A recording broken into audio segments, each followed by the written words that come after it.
मेरे प्यारे सिख भाइयों, अब आप मरने के लिए तैयार हो जाइए। मजाक नहीं कर रहा हूं मैं। और चिंता मत करना, ये मौत आपको 1919 की तरह एकदम से नहीं आएगी, बल्कि धीरे धीरे आएगी, ताकि आपको पता ही ना चले कि आप मर रहे हैं। मैं जानता हूं कि मैं बहुत कड़वा बोलता हूं, पर जो मैं अब कहूंगा उससे आपके रोंगटे ना खड़े हो जाएं तो कहना। किसी जमाने में एक महाराजा थे पंजाब के। उनकी ब्रिटिश सरकार के प्रति निष्ठा इतनी गहरी थी कि उसके एवज में उन्हें खूब सारी धन संपत्ति, पद प्रतिष्ठा और मेडल से नवाजा गया था। आप विश्वास नहीं करेंगे, लेकिन जलियांवाला कांड में भी इनका योगदान था, और वे स्वयं एक सिख थे। आपको लग रहा होगा कि मैं मनगढ़ंत बकवास कर रहा हूं, है ना? लेकिन जनरल डायर का नाम तो आप कभी भूल ही नहीं सकते, वही जो 1919 में पंजाब का लेफ्टिनेंट गवर्नर था। यह बात उसने खुद अपनी आत्मकथा में लिखी हुई है, बड़े प्यार से। शब्द कम पड़ जाएंगे मेरे पास आज, क्योंकि इन बातों को कहते हुए भी मेरा खून खौल रहा है इस समय। ये कोई और नहीं, ये थे महाराजा ऑफ पटियाला, भूपेंद्र सिंह। और अब इन्हीं भूपेंद्र सिंह के पोते हैं हमारे आज के पंजाब के सीएम कैप्टन अमरिंदर सिंह। एक जमाने में भूपेंद्र सिंह ने अंग्रेजों के तलवे चाटे थे, और आज अमरिंदर सिंह इटालियन तलवे चाट रहे हैं। और मेरी कहानी यहां खत्म नहीं हुई है, बल्कि अब शुरू हो रही है।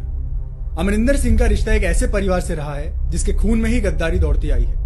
आला सिंह, जो इनकी पीढ़ी के पहले महाराजा थे, उन्होंने अहमद शाह अब्दाली को मदद दी थी, और बदले में अब्दाली ने दिया था बड्डा घल्लूघारा। 40,000 सिखों की लाशें बिछा दी थी इस धरती माता की गोद में।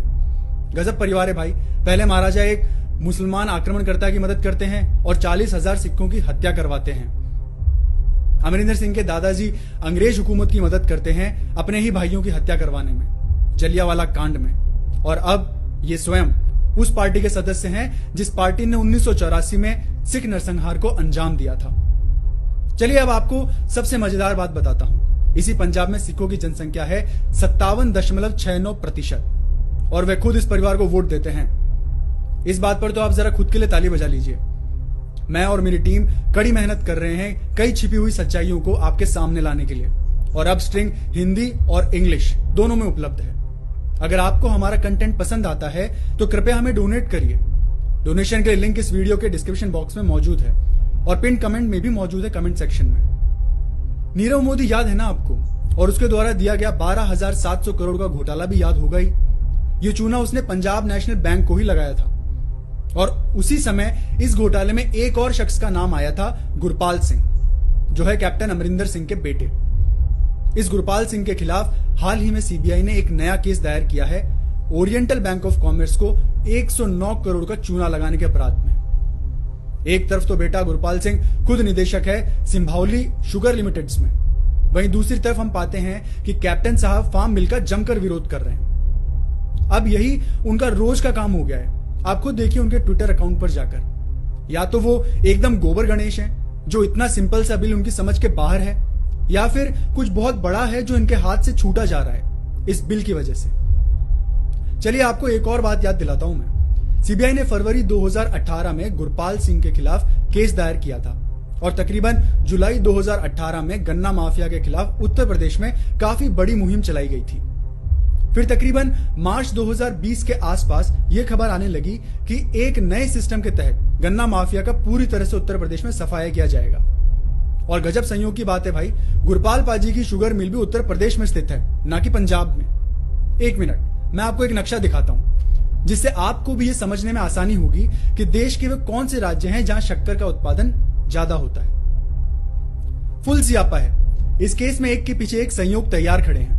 याद रखिए, गुरपाल सिंह तो सिर्फ एक नाम है, और ऐसे न जाने कितने हैं जो या तो भविष्य में होने वाले अपने व्यापारिक नुकसान की वजह से इस बिल का विरोध कर रहे हैं, या अपने दिमाग का उपयोग किए बिना इस बिल का विरोध कर रहे हैं। अरे हाँ, याद आया, एक और किसान भाई हैं हमारे, बिल्कुल छोटे से किसान भाई हैं।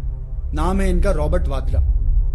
क्या ये भी एक वजह है कि देश में इस समय इतने सारे किसान विरोध कर रहे हैं? और ऐसे लोग जो कहते हैं कि कैप्टन साहब तो आर्मी का हिस्सा रह चुके हैं, बड़े अच्छे इंसान हैं, मेरा उनसे निवेदन है कि हमें पैट्रियन पर जरूर ज्वाइन करें। मैं खास उनके लिए भविष्य में एक वीडियो बनाऊंगा। कैप्टन साहब का ये ट्वीट देखिए, जहां वे उत्तर प्रदेश पुलिस की निंदा कर रहे हैं कि राहुल बाबा को उन्होंने किस तरह लताड़ा और गिरफ्तार किया। पर यही कैप्टन साहब मुंह में दही जमा लेते हैं जब पश्चिम बंगाल में पुलिस वाले एक सिख बंधु की पगड़ी उछालते हैं। तब क्यों उन्होंने मुंह नहीं खोला जब एक सिख भाई को बेइज्जत किया जा रहा था? वह इस वजह से क्योंकि उनका सिर्फ और सिर्फ एक ही एजेंडा है, बीजेपी के खिलाफ जहर उगलना। उनके लिए धर्म या तो दूसरे स्थान पर आता है या फिर धर्म का महत्व उनकी जिंदगी में है ही नहीं। उनके लिए एक ही प्राथमिकता है, कांग्रेस और उसका एजेंडा। जरा सोचिए, अगर यही बंगाल वाला किस्सा उत्तर प्रदेश में हुआ होता तो अब तक कैप्टन साहब के सारे समर्थक उत्तर प्रदेश पहुंच चुके होते। चलिए वापस आते हैं कैप्टन साहब के ट्विटर पर। उन्होंने हाथरस हॉरर पर तो ट्वीट किया, पर उन 11 बलात्कार के विषयों पर पुनः चुप्पी साध गए जो एक हफ्ते के अंतराल में राजस्थान में हुए थे। हाथरस मामले में अमरिंदर सिंह के आका राहुल गांधी ने दलित कोण जोड़ा था, लेकिन कैप्टन साहब तब कहां थे आप, जब आप ही के पंजाब में एक गरीब दलित युवक को बुरी तरह पीटा गया, उसे मूत्र पिलाया गया और आखिरकार उसने हॉस्पिटल में दम तोड़ दिया। तब तो आपने नहीं लिखा पंजाब हॉरर, लेकिन ये तो आपके प्रोपेगेंडा में फिट ही नहीं बैठता, है ना। और जब दलित नवयुवक के विषय में चर्चा चली रही है तो एक खबर और याद आ रही है मुझे।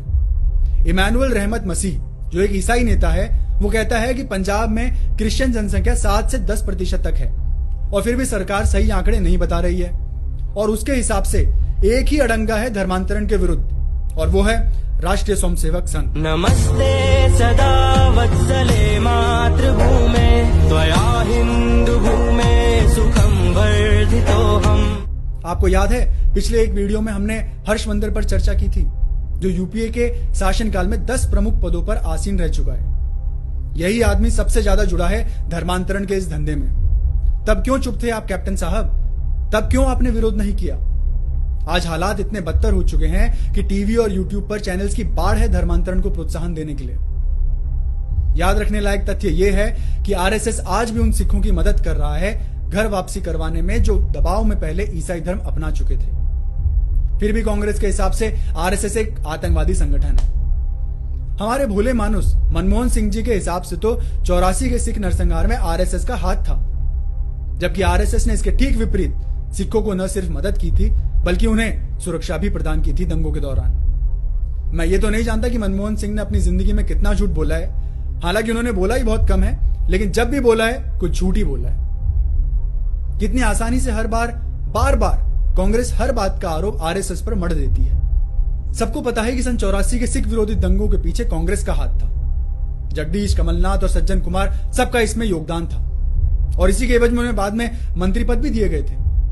कमलनाथ को तो कांग्रेस ने मध्य प्रदेश का सीएम बना दिया था, पर उनकी इस चालाकी पर से पर्दा उठाया मोदी जी ने, और वो भी लोकसभा में। आप सबको वो वीडियो याद है क्या, जब राजीव गांधी ने प्रधानमंत्री रहते हुए कहा था कि जब भी कोई बड़ा पेड़ गिरता है तो धरती थोड़ी हिलती है, लेकिन जब भी कोई बड़ा पेड़ गिरता है तो धरती थोड़ी हिलती है। उसी कांग्रेस का नेता सज्जन कुमार 84 के दंगों में संलिप्तता के कारण आज आजीवन कारावास की सजा काट रहा है। दर्द होता है हमें कि हमारे सिख भाइयों ने कितना अत्याचार सहा है, कभी विभाजन की विभीषिका झेली तो कभी दंगों और नरसंहार का दर्द। पिछले 7-8 दशकों में कई बार उनका नरसंहार हुआ है, और अब उनकी एक पूरी पीढ़ी ड्रग्स और नशे के चंगुल में बुरी तरह फंस गई है। उसके ऊपर फिर धर्मांतरण का जाल भी बिछा हुआ है। ये पीढ़ियों का इंतजार खत्म हुआ जब केंद्र सरकार ने उन्हें सीएए नाम का उपहार दिया। सीएए के रूप में पाकिस्तान और अफगानिस्तान में नारकीय यातना झेलने वाले हमारे सिख भाइयों को उम्मीद की एक मीठी किरण नजर आई कि शायद अब वे भी भारत की नागरिकता लेकर एक सुखी जीवन जी सकेंगे।